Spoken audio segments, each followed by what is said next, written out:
Congress. I just have saw way too many people that frankly don't know what they're talking about in Congress. I'm not going to mince any words about it. I'm going to have a great time tonight, and I encourage a lot of questions. I just stepped off a plane from Taipei, Taiwan. I haven't slept in 36 hours. That's the way business has to work when you're working in international trade. Got evidence right there. Here's the Taipei paper. I also went to Penang. I went to Bangalore, Shanghai, and all around the world. More than 24,000 miles I just traveled in the last 2 weeks. This country has some serious structural problems, and we need to get to addressing them. And one of the problems that I see in the American public in particular is a lack of understanding of what we're really up against. When I go to Shanghai and I see cranes all over the place, I see nuclear plants being popped up all over the place, they're driving the cost of energy down, they're stressing out that their economy is only going to grow 7.5%. Their urban unemployment rate is 4.1% in Shanghai versus what is it here? What, 16, 17% in San Joaquin County. And that's the liar number. You know, that's not the real number. This is what we're up against. We're up against guys that are competitive. They're competitive on all kinds of levels.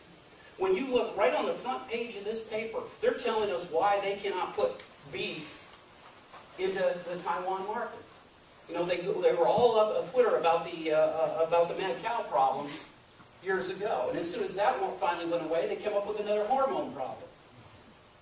They use our own court systems and our own environmental talk against us in the foreign markets. I see this all the time, every time I'm there. We need people that know what they're talking about, that have been there, that have talked to the CEOs, that have talked on all kinds of levels, and I have. I'm not just talking about trade. I've done tens of millions of dollars of trade. I've had 3 successful startups in a row, more than $1 billion in market capitalization. I'm not running on this to make money. Trust me, if I get elected, I'm going to lose a lot of money. But I just get frustrated by the way politics are done today. It is not the way that this country should run. The premier of China is a geologist, not a lawyer. Think about it.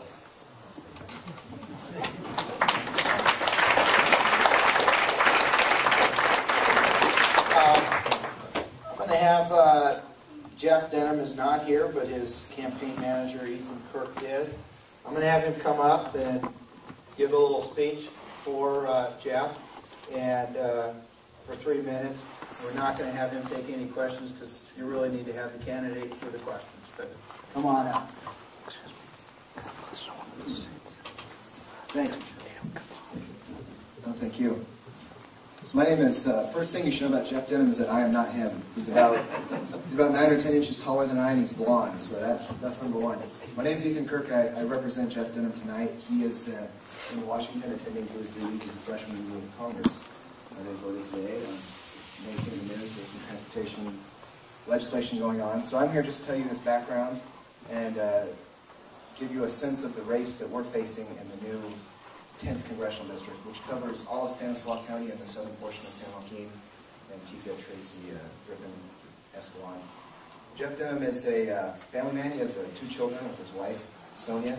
He was a state senator for 8 years. You may know the name because in 2008, the Speaker of the Senate went after him because he refused to vote for the budget. They held a special recall election in a district, a Senate district, that was plus 19-point Democrat, and he won 76% of the vote. So this is a man that stuck to his conservative principles, and the conservatives have won. In our current district, it was drawn as a plus 5 Democrat district, and within a matter of 8 weeks, the president personally recruited our opponent. His name was Jose Hernandez. He lived in Houston, Texas. In fact, his family still resides there.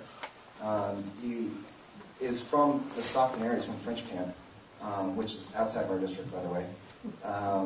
But he hasn't lived there in decades. He was recruited by the president, and immediately Nancy Pelosi put our district, CD10, on what they call their red to blue target list. And it has less than 10% of the seats in the House of Representatives are placed on this list, and they need 24 to take back control of the House of Representatives. If they get half of their list, just over half of their list, then Nancy Pelosi becomes Speaker of the House again. This is their target. You are in the backyard of the battle that will make Nancy Pelosi, the Speaker, if she wins. So this is an important race. This is a very important race. We are the lone Republican in the race, facing one independent, Chad Condit, the son of the former Democrat congressional representative from the area, and Jose Hernandez, the handpicked opponent by the President of the United States and baby pet project of Nancy Pelosi. So I'm here tonight to ask for your support.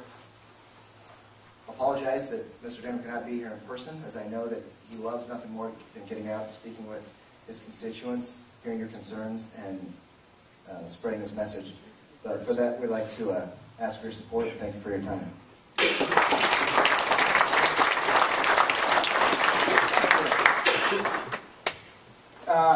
We did have invites for United States Senate, and we had a couple that did mention they were going to be here. We do not have any that showed up. Elizabeth Emkin gave us a confirmation that she was going to be here, but she got invited to Washington for a fundraiser, so you kind of weigh it. But you do have a list of all the candidates that are running for U.S. Senate on your little slip. So now that you got the list of all of them, give their 3-minute, sell and speak. We will now start the question and answers, and Jeff and Nancy. There'll be Greg and Nancy that will focus these questions on everybody. They're going to do the general questions, which all of them should be able to answer, and then there'll be specific questions. So, Nancy, Greg, you ready? You ready for the fun? We're going to start with general questions for all candidates. We'll be switching back and forth after that between legislative and congressional. We're going to ask the candidates to please stick to 1 minute on response so that we can get several questions out. First question, we'll start with Mr. Amador. We'll just start with the A.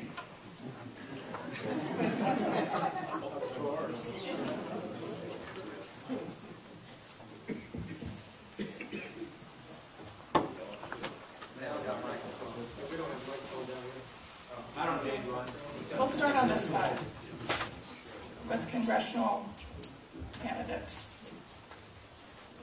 Are you pro-life, and what does that mean to you? Yes, I am pro. Can you hear me? Yeah. Yes, I am pro-life.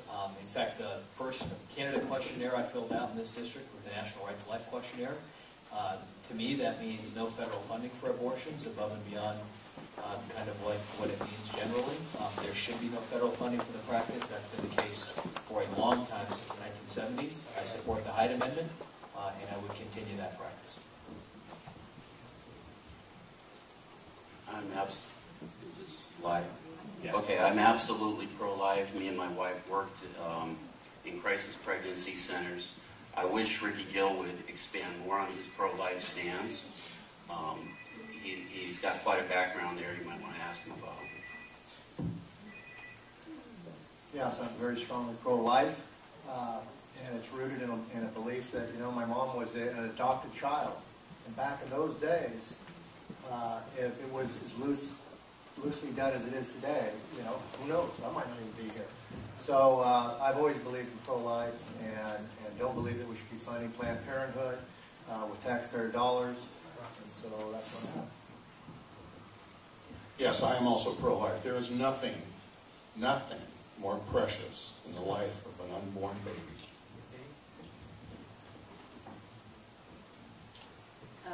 I'm also pro-life. I'm a nurse. I've never assisted in any abortion of any kind, except on a cat. I didn't assist either. But and I'm against what Planned Parenthood is doing. I don't think they should exist. And I would vote, for life always. And I think that those abortions just before or during the live birth is just an abomination. It's horrible. How can this country do that? And you know how many people we have lost that we would have in our country today if we hadn't aborted all these babies, our own people? Yes, I am pro-life also, but I would like to give education to our young kids that if they want to bring anybody in this world, they should have a commitment. no high school sweethearts, and they bring the babies here. My wife is a medical director of the county hospital. She's a medical doctor. And there we see a lot of kids brought into this world and left for adoption in the hospital. So that, I'm against that. Like that, it should be with a commitment. You bring a life to this world, and we have to educate our kids in the high school. That's where the problem is. The parents have no time to educate the kids. That don't bring anybody in this world without taking care of it. So I'm pro-life, and I would like to stay there. Thank you. I'm very pro-life. I've had to live through an ordeal that hopefully very few people have to, where my daughter actually died at birth for 35 minutes, was resuscitated. And we had to go through a number of issues with her during that process as well as before. There's an aspect of law in California now. We've heard in Obamacare about death panels. Death panels do exist, and they have existed in California for a couple decades, or at least 15 years that I know of. There's something called genetic counseling law, which requires that parents who are over 30 years old, it doesn't require, but it allows them to get free genetic counseling. What does that include? We went to that. Includes a browbeating session with a young person who's expert in forcing people to have abortions. They try to get you to have an amniocentesis, which is also free. There's 1 in 1,600 chance in finding something that could be treated through an amniocentesis, but there's a 1 in 400 chance that a child will die from amniocentesis. So you're killing 4 kids in order to test one that, in the end, that California wants to kill. So, and also you have a free abortion. I thought through this through. I've had to live it. I'm very, very pro-life. Thank you. I too am pro-life. I have a granddaughter who has had 3 babies. She lost the first 2, and she was 6 months pregnant the first time. The second time she was 4. The third one, which is our great-granddaughter now, she was born 3 months premature, so she spent 3 months in the ICU and in the babies. She weighed 1 pound 13 ounces, but when she was born, it was okay. What do you want to do, Ms. Dix? Do you want to get rid of this baby? And she says, I've tried twice, and the good Lord took the babies. My mom is up in heaven. She's looking down, and she's going to help me this time. I'm so proud of my granddaughter that she moved forward, and we have a beautiful, beautiful great-granddaughter. And I am absolutely, strongly supportive of pro-life. I, too, am pro-life, and it goes beyond being number 12 of 14 brothers and sisters. I think it means that when you get into the legislature, you have to fight actively. You just can't say you're pro-life. You have to fight any type of legislation that comes up in any form. And there's a lot of different ways that people can attack. And whether it's a funding source, whether it's the stupidity of the president who mandates that religions provide abortion and then says King's X, you don't have to pay for it, but we'll still go against your religious beliefs. So as an active legislator, you have to be alert all the time and watch all the legislation and see what's hidden in some of these bills. And so I will carry it further than just a belief here, but I'll put it into practice when I become a state legislator.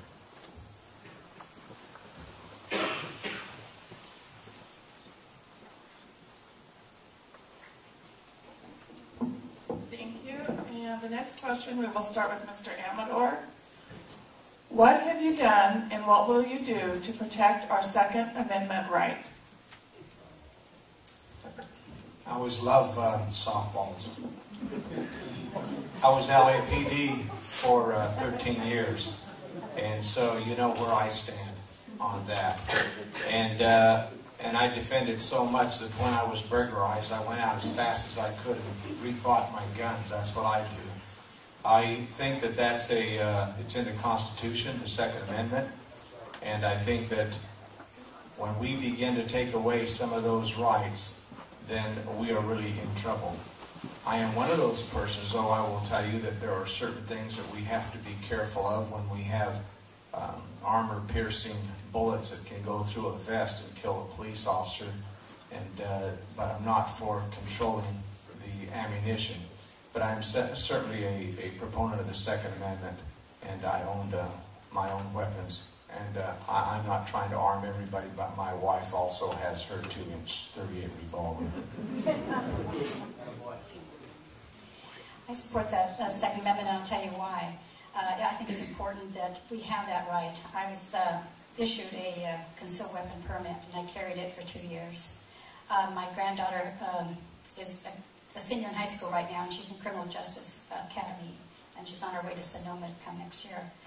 She is going to, and really begged us to allow her to go to the shooting range, and she needs a lot of letters, reference, and why should a girl go to the shooting range and stuff? And I keep saying that it's something that we need. We have the right to carry a weapon. We have a right to get a permit, and we have a right to protect our properties. It seems to me that every time you pick up the paper, just like a show that I watched recently, it's not the gun that kills the people, it's the person holding the gun. Thank you. I'm a very strong constitutionalist, and I've looked at the First Amendment to understand how we became a Christian nation. I've actually read the debates, and on the Second Amendment, I've gone through a lot of research. What I really found is that these are civil liberties. They're not just civil rights, which can be modified, but the civil liberties, which are immutable. What does that mean? They cannot be changed. So if you ask me if I'm for the Second Amendment, if it can't be changed, I'm for it. I support it very much. Yes, I support the Second Amendment, but I never ever carried any weapon. I always use my brain weapon. I also support the Constitution, and I own 2 guns myself, and the laws keep changing. They keep putting more and more restrictions on people. Now you have to go take a course in it. I mean, I was shooting BB guns and pellet guns when I was 10 years old. So, and I believe this should be a right to carry state. So that's where I stand on it, because we should have the right to protect ourselves and our property. Our founding fathers knew that there would not be a First Amendment without the Second Amendment. And so that's how we protect the reporter that we have here and the others, is that Second Amendment. They knew that, the wisdom that they had hundreds of years ago. So I absolutely support the Second Amendment. Thank you. Yeah, without question, the Second Amendment is vital. People have to have the right to defend themselves. I introduced, initially my first 2 years, I've run a right to hunt bill in California in the legislature. I've opposed the open carry limitation, the long gun registration. At the end of the day, because I have fought so strong for the Second Amendment in Sacramento, I was honored this year by the Rifle and Pistol Association as their Legislator of the Year. It's vital that we hang on to our gun rights. Well, I add my amen to every one of the people up here. They've articulated it extremely well. I support the Second Amendment. I'll do whatever I can to make sure. And also, we have to fight back. I mean, we've got to not just be content with playing defense and trying to be a great defense. We've got to go on offense and make sure that we get greater liberty in terms of the liberties that have already been taken away on gun rights. And just continue to push. And we see that statist all over our Constitution. We've seen recently on religious liberty, they've come in and really trying to go after the Catholic Church. It's just disgusting what they do. And one day, trust me, they're coming after the First Amendment, and it's all going to be done under their guise of, well, that's not the appropriate way to talk, or that's not the right kind of gun to own, or, you just got to watch this. You can't really do that with your property. They need to be voted out of office, and we need to push back and go on offense. I would echo the sentiment of what that was just said. I would say, and suggest further, the Second Amendment is a vitally important part of the Constitution. As I mentioned in my remarks, I view it through the prism of self-defense, as most of you do. I would just add a point about context. There's so many declines, there's such a decline, rather, in resources given to public safety, for whatever reason, that I think the Second Amendment is kind of breathed new purpose into the Second Amendment. And that's very important. So I think there are things that a federal legislator could do to advance the cause of the Second Amendment. It is about making sure that this is a very important and protected right. As Mr. Berryhill said, it's about hunting and recreation and making sure that space is available for those pursuits, open carry legislation. You would be being a very compelling advocate in Congress on these issues. Okay, for the next question, actually before the next question is asked, I want to make a general comment to the audience that a number of the questions that have been brought forward overlap a little bit. So if your specific question isn't asked, it's because we, in our limited capacity, believe it's covered by another question. And we're trying to be fair to the audience and ask most, if not all, of the questions that are brought forth. So along the lines of our questioning, we're still asking general questions. And when we get to the general questions, then we'll focus in on Congress and on the legislature and alternate between Congress and the legislature. But this is a general question. And out of fairness to Ricky and Tony, we don't mean to pick on them because they're at both ends and have one start at one end and the other at the other end. So we're actually going to start in the middle, and we're going to give Dolores the opportunity to answer this question first. And this is sort of a philosophical question. And the question is, do you believe education is a right? And then there's a follow-up question, where do you believe our rights come from, or who do our rights come from? Well, I'll answer the follow-up first. Our rights definitely come from God. Oh, sorry. Our rights come from God. And as far as, I don't believe education is a right. I believe education is a privilege. And I know everybody can't afford to go. I couldn't afford to go, or I would have been an FBI agent. You know? So, God still intervenes, and, you know, His providence leads our lives. And so I just trust in Him. And as far as education, I want to make one more comment about what's happening in our schools. I'm very upset about what our kids are learning today.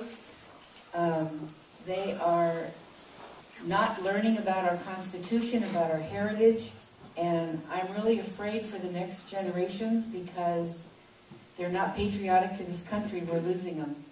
So we've got to do something to get those kids back and get the education system changed. Okay, Dolores, just to keep everyone on their toes, and with all due respect, we're going to pass the mic to the left, and then when we get to Mr. Gill, then we're going to pick up with Mr. Jaffrey and go to the right. So we're passing it to, actually, you're right. I'm sorry. You're right. Mr. Ronaldes, yes. You're on the right. You're not on the left. The question is education a right? A right has to be provided by someone. If you have a right to food, if you have a right to a car, if you have a right to a new suit, if you have a right to a high-paying job, somebody's got to provide that to you. So I would love to say that education is a right, but it's not. It is a privilege. You have to earn your education. You have to earn your degree. You have to work for it. And if you do, it builds character, and you come out of that education a better person. Thank you. Yeah, clearly we get our as our founding fathers knew, our rights come from the Creator. And so I get that. Education, upper education, no, I don't think it's a right. I think it's definitely a privilege. And unfortunately, it's become an entitlement in California. And when you have any cutbacks to Cal Grants or any of these programs, you cannot believe how many teachers, how many students manage to show up at the Capitol. I guess maybe they're learning their civic duty, but they do treat it like it is an entitlement, and it's not. It is truly a privilege. K-12, constitutionally, we have to fund K-12, and we do need to do the best we can. But having said that, there needs to be choice in education. There needs to be competition in everything we do. Competition brings out the best. I've been a big proponent of charter schools over my time on the school board and continue to fight to help create more charter schools. I think they create a competition within somewhat of a monopolistic system of education. Yeah, in the classical sense, is education a right? The answer is no, it's earned. But in like Senator Assemblyman Barry Hill said,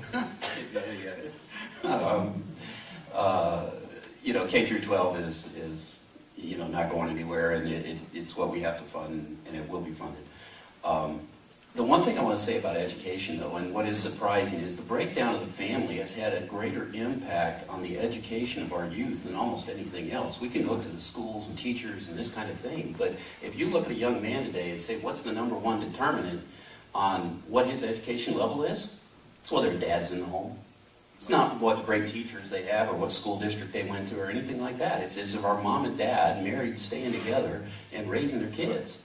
That's the number one determinant to that kid's education level. And we need to get real with what we're doing to our society when 70% of our kids in some of our communities are growing up without a dad in the home. I tell you what, there isn't hardly anything you can do in the way of a government program or anything that is going to make that situation any better. And we've just got to be honest about that. We can talk about all kinds of programs, but we're just going to be throwing money down the toilet unless we understand why the family is the way the family is. To answer your question, education is a pursuit. It's grounded in the individual and determination and tenacity to achieve.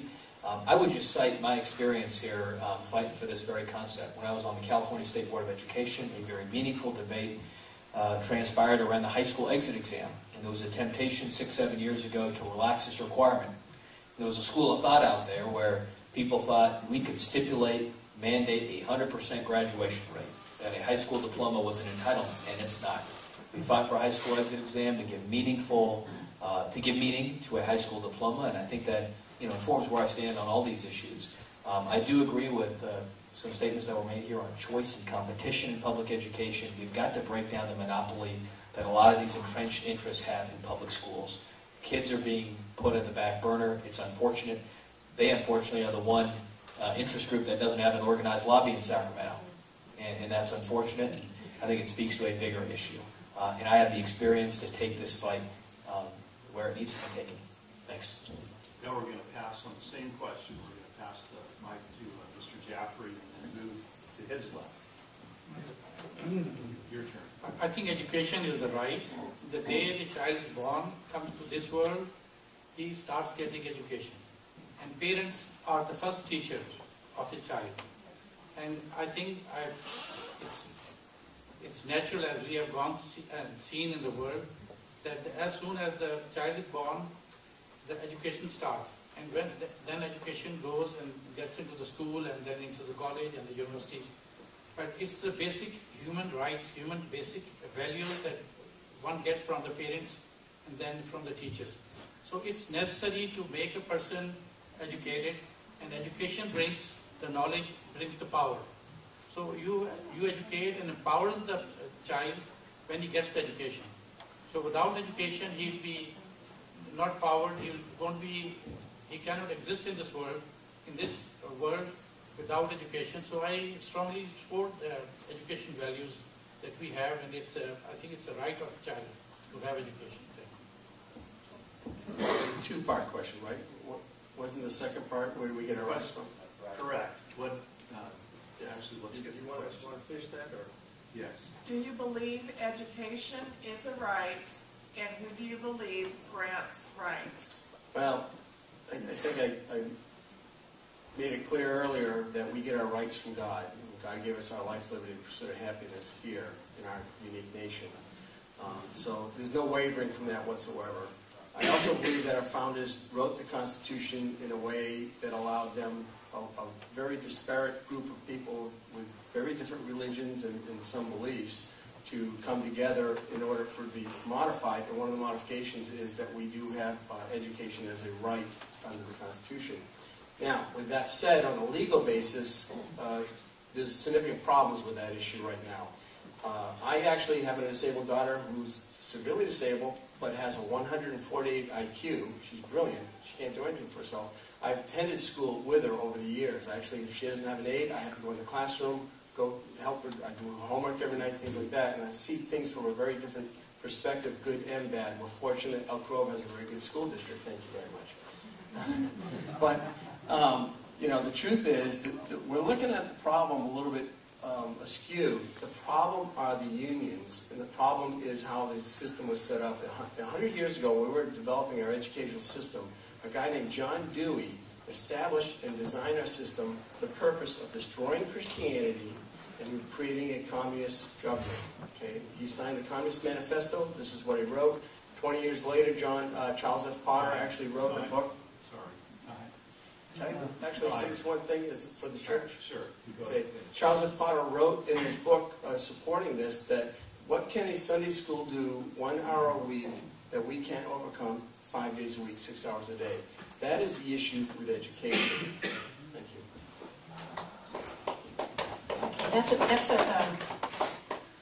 It's not a softball, okay? It's a very serious problem in our country. If I had the right, or excuse me, the privilege, I would have been able to afford to go to college. I couldn't go. We had no money. I went as far as 12th grade. My mother went as far as the 8th grade. But my grandchildren have gone all the way through. I have a daughter who is no longer with us, went to a trade school in Arizona. That was a privilege. We worked hard, we got her there, and she's made it. I think everyone has a right for higher education, but in my opinion, it has to be earned. It's not something you just hand out like cookies. You have to earn the right to do anything and everything in this world. That's what America offers us. We are free to choose the right and wrong. And as far as I'm concerned, to choose a higher education for our children is the right that we give our children. And where I got it from my Heavenly Father. And again, I thank Him always. Thank you. Is it a right or is it a privilege? Department of Education isn't in the Constitution, that's for sure. But because I'm running for state assembly, I will tell you that there was one very liberal assemblyman who became a senator. His name was John Vasconcellos. He believed that the rights of people, that government had the right from womb to tomb to take care of you. And I do not believe that that is the function of government. I think we have certain things that we have to look at as sunset clauses. We have to look at it when only, I think the last report I read was actually 10 or 12% of the actual money gets into the classroom. Then we have a system that is really, really in disrepair. So we have to look at that. I do not believe that it is a right in that sense. I think that if we have the facility to educate folks up to high school and beyond, I do not believe that it is a right that someone can demonstrate on colleges and take over schools and that because they are not entitled to a free education at a college level. Who gives you the right? If there's a right there and it's given by government, government can take it away. You are owned by the government. Every right that you give, everything the government gives you, they can take away. And so I think we have to be very careful about looking at education as a right. When we talk about... Thank you. Thank you. We're going to start this time with Supervisor Ornelas, moving towards your right, and then we'll start over with Mr. Amador and move to his right. One of the beliefs of the CRA is we believe in the guiding force of moral law as expressed by the Judeo-Christian ethic and contained in the Holy Scriptures of these historic faiths. The question is, what is your faith and how will it impact your decisions in office? You want to know what church I belong to? Is that your question? However you want to answer it, Mr. Hernandez. Well, I think the way I got the question is I am Catholic. And what was the second part of the question? How will it impact your decision in office? My decisions that I make in office. Correct. I will always use the beliefs that I have as a Christian to judge all laws that I have come before me. Yeah, I was raised Christian Science and then married Catholic. I'm very proud of that and have raised my kids Catholic. How does it affect my decision making? Believe me, when you're in Sacramento facing what we're facing, we do a lot of praying. And sometimes he answers our prayers. But it's certainly your guiding light in all of your decisions that you make up there are guided by our Creator, by God. And so it is very important that you have faith. And because without faith, I mean, I'm telling you, this job would take you down. So you got to have that relationship with God. Yeah, I was raised Plymouth Brethren, which is sort of like Amish Mennonite, so it's kind of conservative.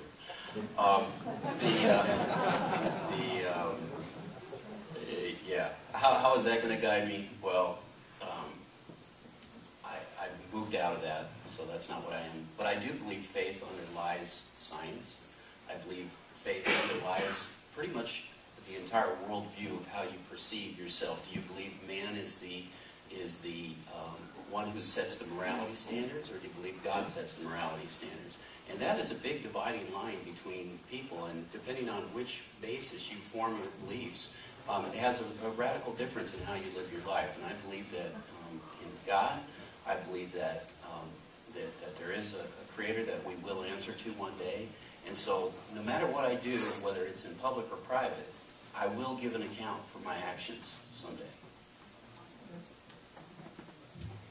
I was raised a Sikh in this community, and that informs the high level of tolerance I have for people of all traditions. It's also why I was placed in parochial schools for the better part of my education, whether it was at St. Anne's or Greg knows well, McCollum River School. So I would say it informs much of what a legislator or any good human being does. It gives you a barometer for how to hold yourself accountable, to make sure that a promise made is a promise kept.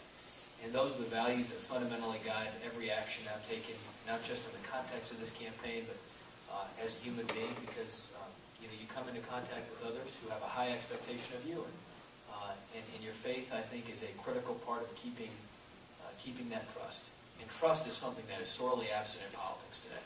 And one of the great reasons I'm in this race is that we've had elected leaders around here we barely even knew, let alone trust me. And so my faith underlies much of what I do. Now we'll pass the mic to Mr. Amador to give him an opportunity. Thank you. I was raised and still am a practicing Roman Catholic. And I think that's what's woven throughout the fabric of everybody's being that's on this stage, is that with strong moral values and religious beliefs, whatever it is, we have our mind set right on what we should be doing as representatives of the people. And so I think that what we have to guard against as people who believe in a power above us, we have to recognize that there is a new religion that's forming out there, and it's called secularism. And it attacks all established religions. And you cannot even say anything about religion because the secularists, the ones who do not believe that religion should be even mentioned anywhere, have created their own religion, and it's a scary religion, and that's what we should guard against. Thank you. I am a Mormon. I'm LDS, whatever you want to, however you want to describe it. I have been in public office for 16 years, and I tell you what, I have prayed a lot. And when I get to the legislature, I am going to continue to pray for him because he has guided my moves. He has guided me to talk to the people for information. He has, when I get stymied over something, I pray to him and I say, show me, who should I talk to? Please help me. And I tell you what, 9 times out of 10, he tells me what to do. That other time, he gives me the answer, but I ignore it because I don't like the answer. But, I pay for it later because I went to the wrong person. But again, like I said, for 16 years I've been in public office, and that's who I ask for assistance. And it doesn't mean that, that a voice comes down and says, Sophia, you've got to talk to this person.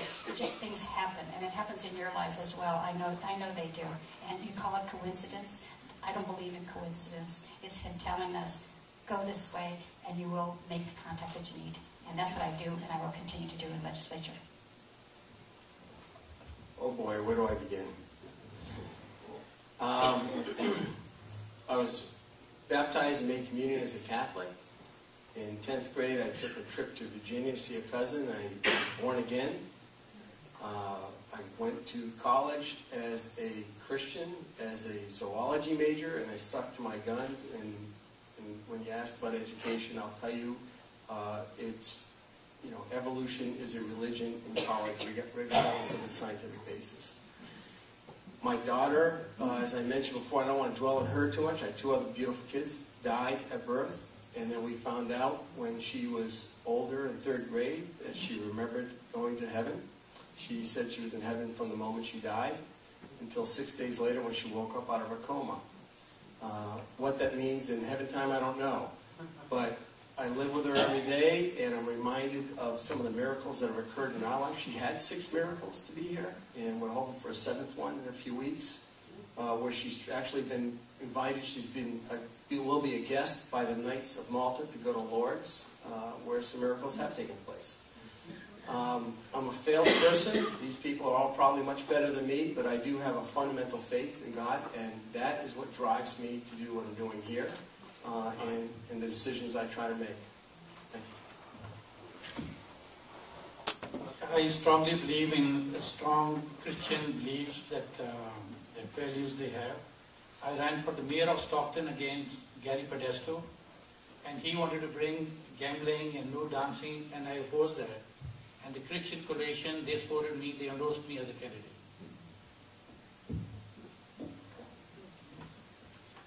I've been a Christian since 1971, and I have gone mostly to a Baptist church.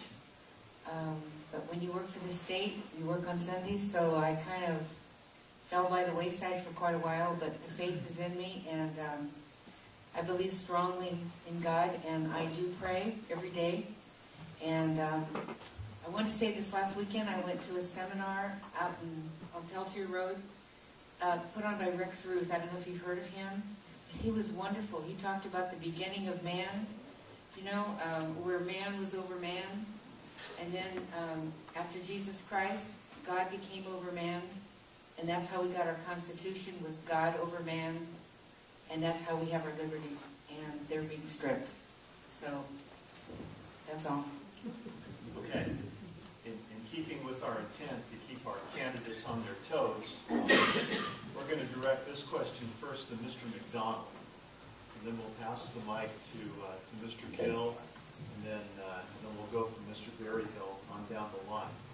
So, under what circumstances would you vote for a tax or fee increase, if any, if you're elected to office? What circumstance would? That's a really tough question. If any.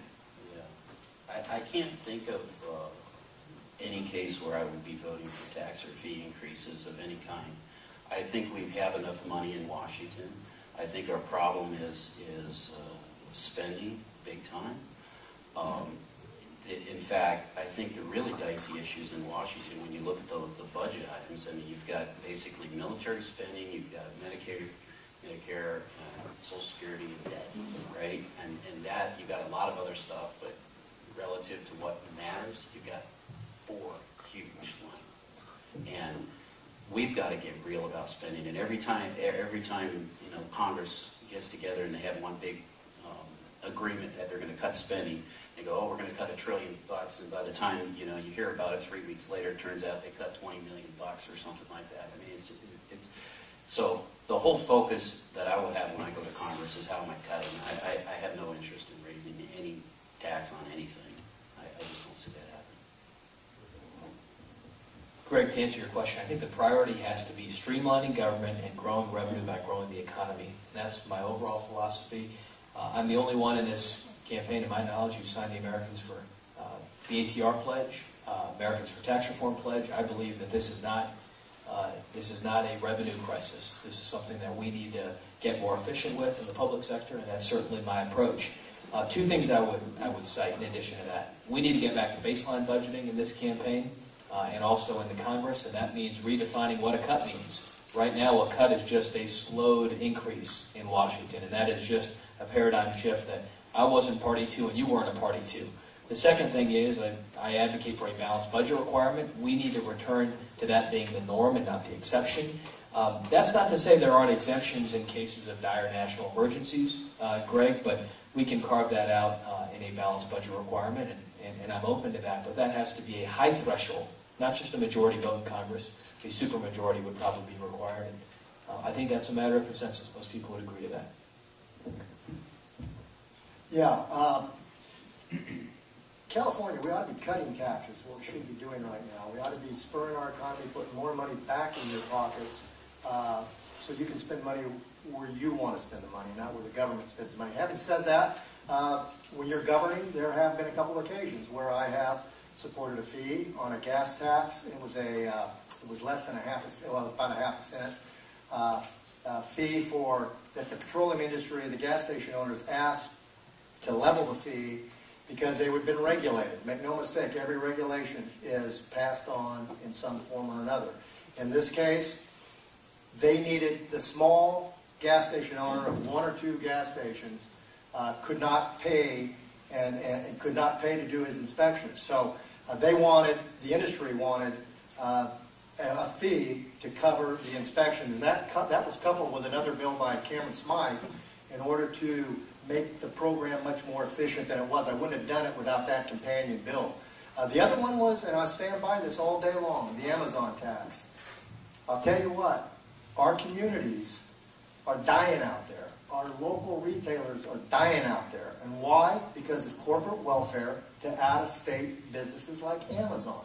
Now, in a perfect world of Sacramento, you bet I would have said, you know what, lower the overall rate statewide so it all balances out. But in California legislature, that's not going to happen.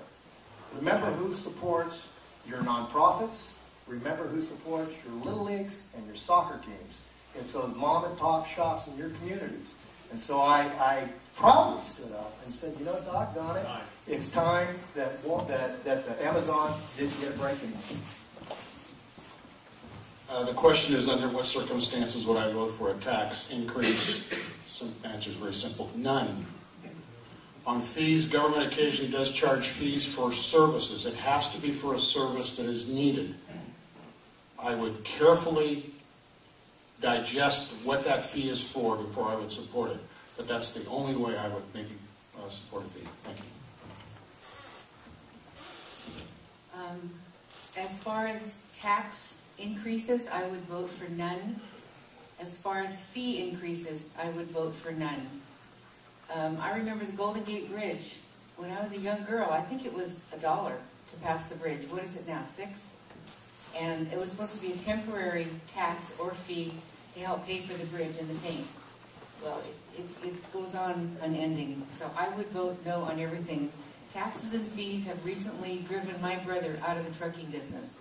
He can no longer afford the taxes and fees.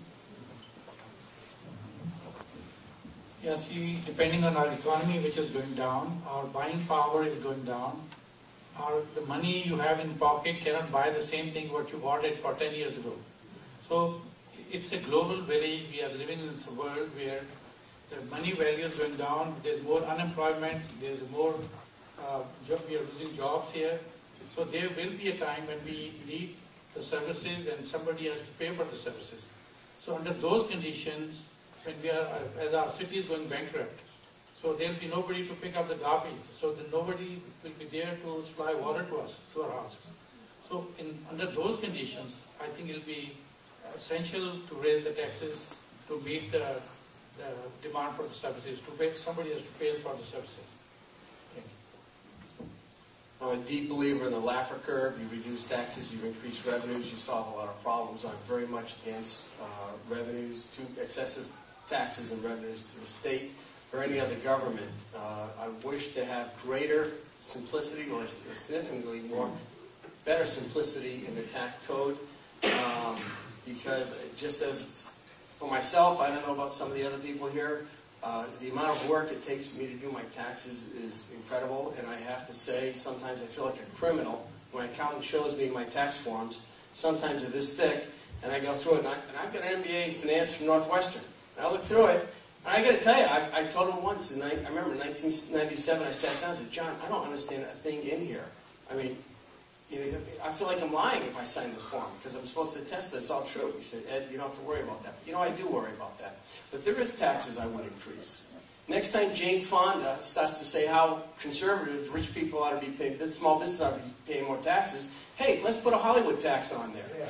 Let's tax movies, stars, incomes, those people. Let's do that specifically for them. Let's see how much they really believe in taxing. Next time Warren Buffett says, hey, we ought to increase taxes for all the rich people. Hey, let's send them a tax bill. That's what I want to do. But, that's just street fighting. It'll never come about in reality. But All right, well, that was fun.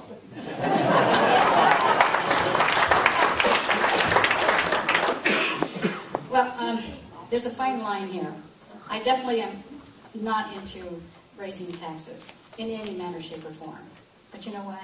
They're also called mandates. And mandates are taxes, folks.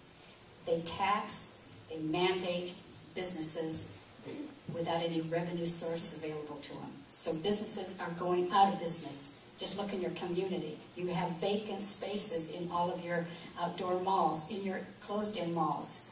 And again, it's due to mandates. And when I get to the legislature, I'm going to corral them. I'm not a farmer or rancher. I use the term loosely, but I mean it 100%. Mandates have got to be corralled. They are another form of tax. I think the terms revenue neutral and zero-based budgeting have gone out the window in state government. And the responsibility, I think, of a representative would be to look at functionality instead of proportionality. What they have is a mindset that everything has to continue to exist, and let's begin to cut if they have to cut. I do not see a need to raise any taxes. I see a responsibility of us to find out what should be cut as far as programmatic. There are no sunset clauses on a lot of programs that exist, and so we have to look at everything, put everything on the table. But I don't, and at this time, see any reason I'd vote for a tax increase. I don't think we have a taxing problem. I think we have a spending problem. Thank you. Okay, we're now going to change. You two can take a break for a moment. We're going to start our first question. It's going to go to the legislative candidates, and our next question after this will go congressional. So then the rest of you can rest. We're going to be attempting to finish the questions by 8:40 and then giving each candidate approximately 2 minutes to round up their thoughts for the evening and what they would like their constituents to know. Okay.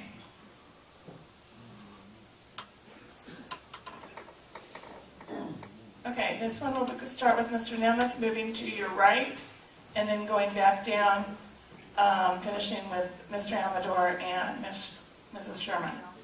Okay, knowing that regulations are killing jobs in California, how do you propose to ease the restraints and regulations against business and get them to stay or come back to California?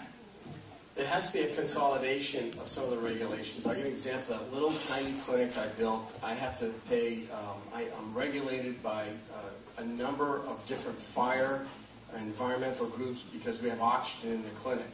So we pay we have five inspections each year. Some of these inspections are quarterly, etc., that we're paying for. And they're all on the same thing, on the same issue, environmental issue of sprinkler systems, oxygen, and alarm systems. So that can easily be consolidated. Those are things like that that can be done. Overall, for me, what I'm focusing on, given my background in healthcare, is to use the regulation of healthcare to deregulate it. We have laws that are in effect from 2000. Jackie Spears had SB 2046, which in short will allow physicians to practice more freely, deregulate medical care in that way, to have better medical care, lower costs, etc. So there are ways to do it using existing laws, but the bottom line is we have to consolidate and reduce the regulation because it is an incredible burden. And then we do have to reach out to the companies that are leaving or in other states. I got to tell you, it's a challenge to bring companies into the state other than, for their for the size of this market. We got to show it to be a good market. So. See, I work with a heavy industry, which is like a General Electric, Westinghouse. We bought large motors from the state of California, and now they all moved out of the state. And then we deal, as a farmer, I work on the farmer, on environmental laws. I know a lot of farmers went bankrupt and moved out of farming business. So this is the laws and the restrictions that we have here, environmental laws, are driving businesses out of the state, out of California. They're going to Arizona and other states. So I would work with the environmental laws when I'll be in the state to relax these laws to bring in power with the other states so that they are, the businesses are not moving from our state to other states. So I'll be working to change the laws according to the laws which are in the other states and in other countries also, because a lot of businesses are moving out of country also. They're going to China, Korea. There was a company here, Otis, used to make elevators and escalators. Now they moved to Korea as LG Otis. So that was we are losing jobs because of that. Time, Mr.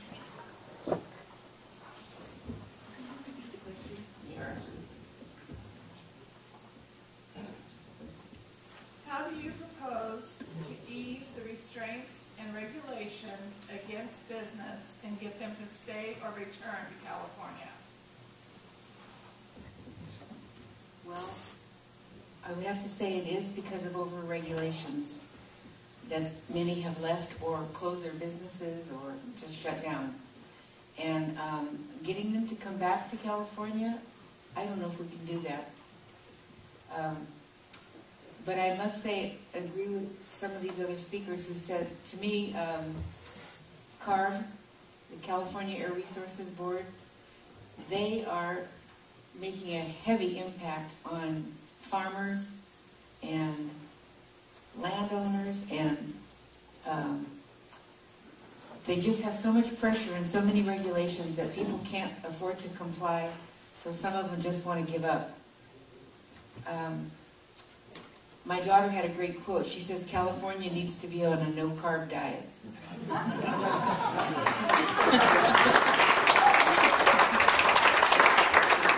That's all I have to say. How do you do that? You come up with these great ideas. Open up a cupcake bakery. Something simple. And this state will regulate you to death and will tax you to death if you're successful. They cannot stand success. We need regulatory reform. And those of you who are out here and others, you have a responsibility to see to it that you elect some of us to office to help change the path that this state is going on. This state has the reputation of being the worst state in the nation to do business in. It's earned that over the 20 years or 30 years in office and a lot more. So you have a responsibility to work hard to elect the right people to office. Yeah, real briefly, I could talk about the regulatory nightmares businesses in California deal with every day and why it is driving it out. But real briefly, I've introduced 4 different pieces of legislation. I've got 3 on the table right now. One deals with the economic impact study on any new regulation. Second one is 2091 that deals with new technology. Business should not be the guinea pig for new technologies. So what this bill would do is simply say that any new technology has to be commercially available for 2 years before it can be mandated and produced by more than one manufacturer. I have an ARB dispute resolution bill that says, well, when you have an AB 32 issue, that it said you can go to a third party to get your dispute heard in a fair way. One-stop shop permitting. It ought not take 7 years to get a project up and going. That kills business in California, and it's the reason so many businesses have left this state. So, you know, as I said in my opener, water and regulatory reform are my 2 areas that I'm really lasered in on. Okay, we'll move down to Mrs. Sherman. Well, as you know, I'm on the Outgrove City Council, and the way we have worked it so we can keep our businesses in town, grant you, yes, some have left, but we have lowered the fees, offered incentive program. We have an incentive program to get the state agencies to come to town, so we have succeeded in that. We have streamlined our permitting process. Those 3 things alone have made a big difference in the people now looking at Outgrove and saying, hey, you know, that's not too bad, because we had the highest foreclosure in the area. In fact, they almost said in the nation. But because of that, we looked at the way we were doing business, and we were doing it all wrong. We were a new city, but that was no excuse. We took care of it, and we are well on our way. Other cities are looking at us and using us as an example. When I get to the legislature, I can tell you, I've been doing this now for 16 years. And I am ready to fight and work to get some of these things across the board and across the state of California. Mr. Amador? I think what has happened is we've abdicated the responsibility as legislators to bureaucrats. And the bureaucrats have to justify their existence, and so they go out and they overregulate and they overview everything that moves in this state. When I think about milk being considered a toxic chemical that has to be investigated by EPA, and I think of some of the not just the agriculture, not the Ag Board, but also the EPA and the energy people over-regulating everything, I think that we need to look at those very carefully. And I think that's how you encourage employment. I think all of these ideas are great, but I think that we have to take back as representatives all the power that we have given to the bureaucrats and see how many of those really need to exist. Okay, thank you, Mr. Amador. Now we're going to be switching to our congressional candidates, and in the interest of time, because we don't have much time, and in fairness to the audience, we're going to ask that you try to keep your answers to 30 seconds or under, if possible. So this is directed to our two congressional candidates, and we'll start with Mr. Gill first. If Obamacare is not overturned by the Supreme Court, what do you intend to do to repeal the law when you're in Congress? Well, I think there are two routes. One, it has to be repealed, and I would absolutely do so. The second approach is to defund it. But I would try the first and exhaust that remedy first, and then we can move on down the course of action. Now, the reason it needs to be repealed also needs to be explained. There was no tort reform in that measure. The lawyers got off scot-free. There's no competition across state lines. It crushes the individual's volition and discretion in our economy. It outstretches the Commerce Clause. But it's a fundamental usurpation by the federal government. And it's another example of overreach. It's something that I've openly opposed. It is a crushing mandate, which is going to cost more than it was even initially projected. We know that from the Congressional Budget Office. We simply can't afford it, and it's cheating the next generation.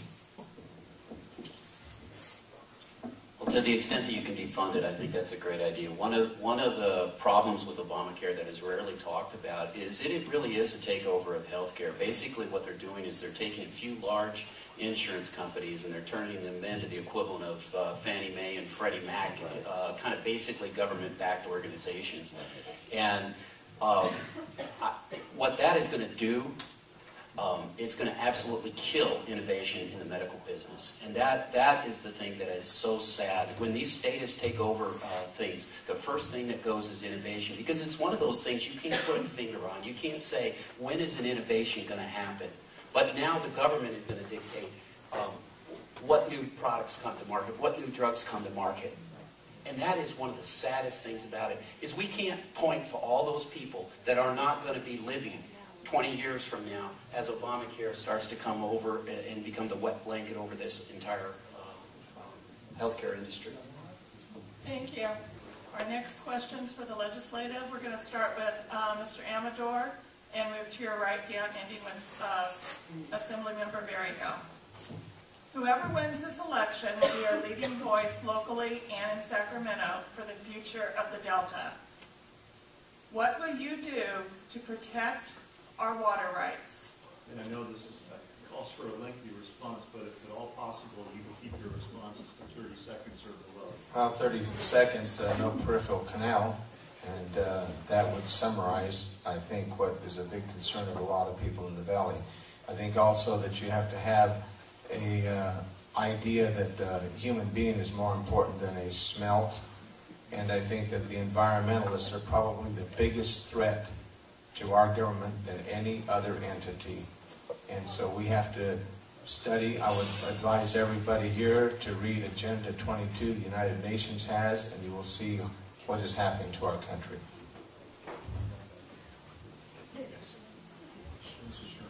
Thank you. You know, water is a priceless item for us, and I will work with Assemblyman Berryhill. I believe that he's on the right track. He has what it takes to get that bill through and make it stronger so by the time I get there, I can just kind of slide in. But it's not going to happen. But I wish him all the luck and the best. But I think, But I can tell you this, that I will fight alongside him, and I will fight hard. I will not play nice in the sandbox. I talk softly right now. I'm trying to be respectful, don't want to yell, raise my voice, get excited. But you know what? This makes me really damn mad when they do this. Southern California comes in and does a water grab on us. Leave our water alone. We need it. We protected it. And I need you all to support that bill when it comes before us. Thank you. I grew up in an area called Cape Cod, which was surrounded by water. We had a lot of shallow water, bogs, freshwater ponds, etc. that were glacial. Water is part of my life. I moved to this part of town, Elk Grove, because of the delta, because of the delta air. I can smell it growing up in the ocean. When I lived in Chicago, people said, well, it's like an ocean because you can't see the other side. No, it's not quite like that. I'm not an expert on the Delta. I know the issues are dire. I know I don't want a tunnel to store water and ship it someplace else. The water should not be going to Southern California so some movie star can water the lawn, etc. But I'm not an expert. I would really follow what Senator Berryhill's working on.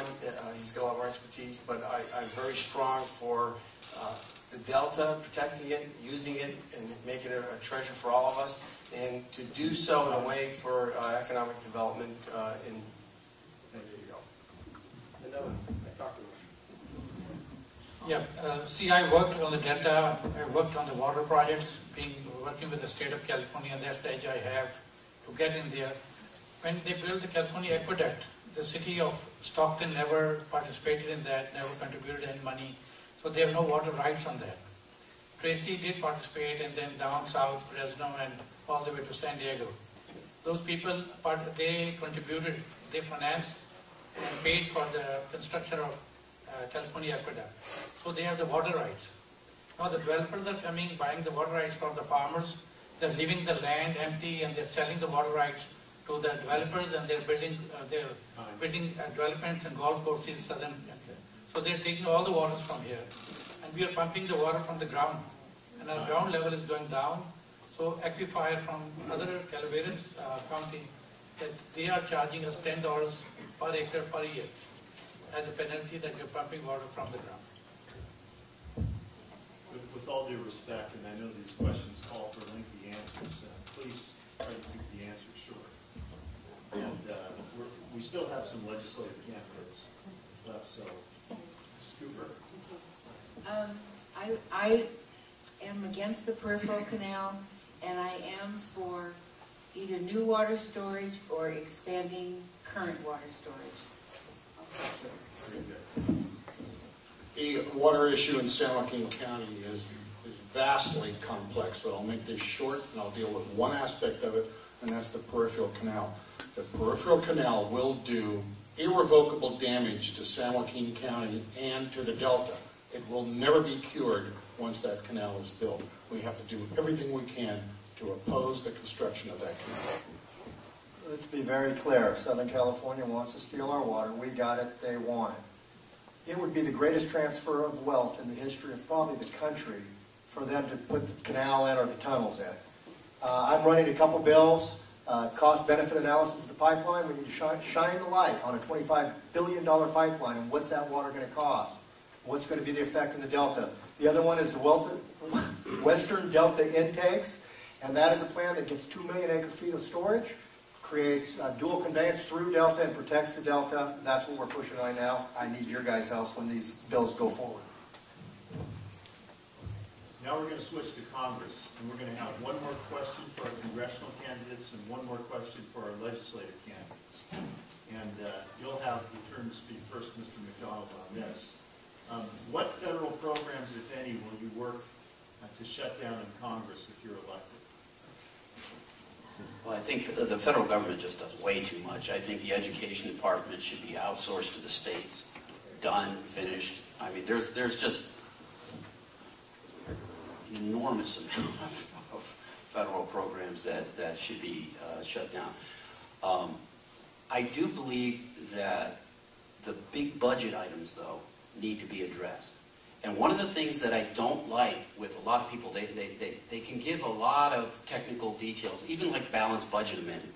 You know, for 30 years of my life, people have been talking about balanced budget amendment, and it hasn't happened. But yet, when these same people who say they support the balanced budget amendment come up to cut spending, the votes aren't there. They want to put off, you know, with some really complicated thing that you got to get all the states together and you got to make all this happen. But when their turn comes to vote for a simple cut spending bill, the votes aren't there. When we had this budget agreement that just went down earlier in the year, we only had 22 Republicans that sit there and fought the hard fight to sit there and say, we're not going to increase the debt limit. This is what I'm talking about. We can't always just have extreme... Yeah, sorry. Greg, I think we need a general sunset law. As Ronald Reagan once admonished us, the closest thing to eternal life on earth is a federal program. So we need to be phased. Thank you. You guys laughed on cue. And then the good news is, look, if we had a general sunset law, it would force us to revisit programs that work and separate those from what don't. To get back to water, because it's partly a federal issue, the peripheral canal is a huge threat. I just want to note for the record, it's taken 5 years for Jerry McNerney to get on the floor of Congress and denounce the peripheral canal, which I find to be an abdication of responsibility. It's exactly why we cannot talk about exporting our water. We have outsourced and exported our congressmen to the Bay Area for a long time. Thanks. Thank you. Our last question for the legislative. I'm going to start with Berry Hill. We're going to go to the right, finishing. Okay, we're going to go to the left. I'm trying to keep it to the right. Okay. First job. This election is really a historic opportunity to finally send a really representative voice to Washington. What we've had for the past 6 years is a congressman, but we have not had a representative. You know, my opponent has an F rating from the Farm Bureau, and this is an ag district. He has not fought for choice in public education. I will. I want to fight for the next generation of taxpayers, even those who aren't even unborn who have been mistreated. We've got to curtail this regulatory climate. We've got to bring this economy back. But we as a people in this district have the dignity to represent ourselves. And that's what we are testing, that proposition. When you look at me, I want you to see a reflection of you, and I'd be honored to be your voice in Congress. Thanks so much. I think we need to talk about real issues like energy. Every cent per kilowatt hour is 25,000 jobs to the state of California. We've got to set metrics and say we're going to drive the price of electricity down to 5 cents, 10 cents, whatever that number is. But that creates jobs. We've got to repeal Sarbanes-Oxley. We've lost 2 million jobs over 10 years. One thing I don't hear out of a lot of politicians is because they don't work in industry, they don't actually see what is killing us. Actually, you know what? Even our interest rates that have been dropping over 30 years is actually killing our economy right here. I can't possibly talk to you about everything that in 30 seconds about it. Yeah, and you're exactly right, John. You can't close in 30 seconds, but let me just say this. I want to thank all of you for coming out here tonight.